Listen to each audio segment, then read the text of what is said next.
Chapter 1 உயிரியலில் தாவரவியலை பற்றி பார்க்க போகிறோம். அதில் ஆஞ்சியோஸ்போம்களின் வகைப்பாடு. கேள்வி நம்பர் 1. செயற்கை முறை வகைப்பாட்டை உருவாக்கியவர் ஒரு அ. பிரிட்டிஷ் தாவரவியல் வல்லுனர், அ. ஸ்வீடன் நாட்டு தாவரவியல் வல்லுனர், இ. ஜெர்மன் நாட்டு தாவரவியல் வல்லுனர், இ. இந்திய தாவரவியல் வல்லுனர். விடை ஸ்வீடன் நாட்டு தாவரவியல் வல்லுனர். செயற்கை முறை வகைப்பாட்டை உருவாக்கியவர் ஸ்வீடன் நாட்டு தாவரவியல் வல்லுனர். கேள்வி நம்பர் 2. பின் வருவனவற்றுள் எது இனப்பெருக்க வகைப்பாடு? செயற்கை முறை வகைப்பாடு, ஆனா இயற்கை முறை வகைப்பாடு, இ. மரபு வழி வகைப்பாடு, இ. இயற்கை தேர்வு வகைப்பாடு. விடை செயற்கை முறை வகைப்பாடு. இந்த செயற்கை முறை வகைப்பாடு என்பது சில வெளிப்புற பண்புகளை கொண்டு வகைப்படுத்தப்பட்டது. ஆனால் இயற்கை முறை வகைப்பாடு என்பது தாவரங்களை நேரடியாக சென்று அவற்றின் பண்புகளை பற்றி விளக்கக்கூடியதாக அமைந்துள்ளது. விடை செயற்கை முறை வகைப்பாடு. கேள்வி நம்பர் 3. இருசொற் பெயரிடும் முறையை உருவாக்கியவர் அ. கரோலஸ் லின்னேயஸ், அ.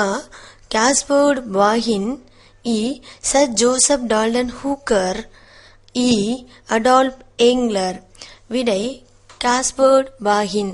இருசொல் பெயரிடும் முறை என்பது தாவரங்களை அதனுடைய பேரினம் மற்றும் சிற்றினம் பெயர்களை வைத்து குறிப்பதாகும். பேரினத்தின் பெயரை முதலிலும் சிற்றினத்தின் பெயரை இரண்டாவதுமாக குறிக்கப்படுவது. இந்த இருசொல் பெயரிடும் முறையை உருவாக்கியவர் காஸ்பர்ட் பாகின். ஆனால் அதை பயன்படுத்தியவர் கரோலஸ் லின்னேயஸ். விடை காஸ்பர்ட் பாகின். கேள்வி நம்பர் 4. தாவரங்களை வகைப்படுத்துவதற்கான விதிமுறைகளை கொண்ட பிரிவு. அ. உள்ளமைப்பியல், அ. வகைப்பாட்டியல், இ. உடற்செயலியல், இ. மரபியல். விடை வகைப்பாட்டியல்.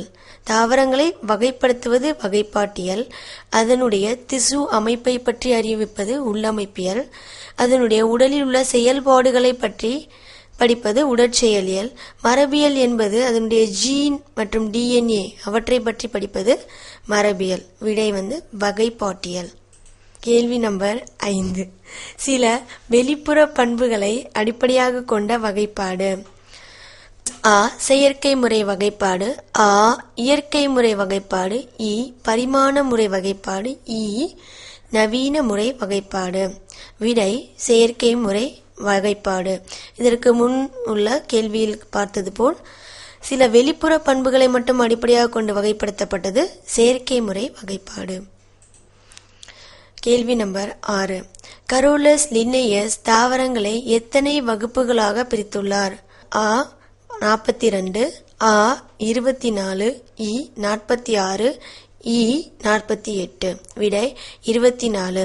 கரோலஸ் லின்னேயஸ் அவர்தான் இருசொற் பெயரிடும் முறையை பயன்படுத்தியவர்.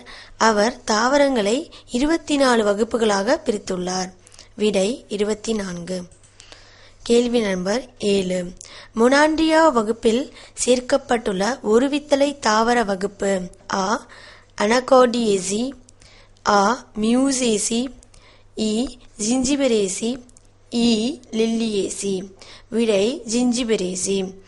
இதில் ஒருவித்தலை தாவரங்கள் ஜிஞ்சிபெரேசி அண்ட் லில்லியேசி, அண்ட் தி அனகார்டியேசி மற்றும் மியூசேசி வேறொன்றும் இருவித்தலை தாவரங்கள். விடை ஜிஞ்சிபெரேசியே.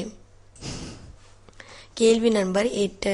மொனாண்ட்ரியா வகுப்பில் சேர்க்கப்பட்டுள்ள ஒருவித்தலை மற்றும் இருவித்தலை வகுப்புகள். அ.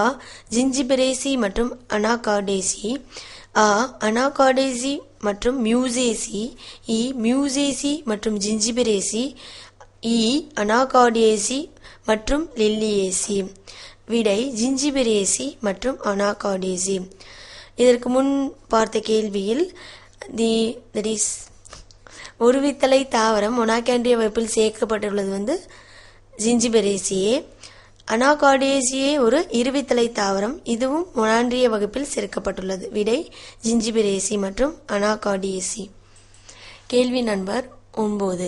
தாவரங்களை நேரடியாக பார்த்து கிடைத்த தகவல்கள் மற்றும் பண்புகள் அடிப்படையில் அமைந்த வகைப்பாடு. அ. செயற்கை முறை. அ.